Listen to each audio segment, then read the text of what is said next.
we are here now guys at Fatima Seawall, kung saan nakabike kami ngayon at maraming mga bikers ngayon na ngayon kaya na.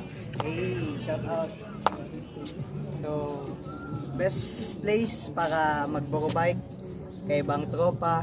Tapos syempre pag stress na baga, malupit na bikean.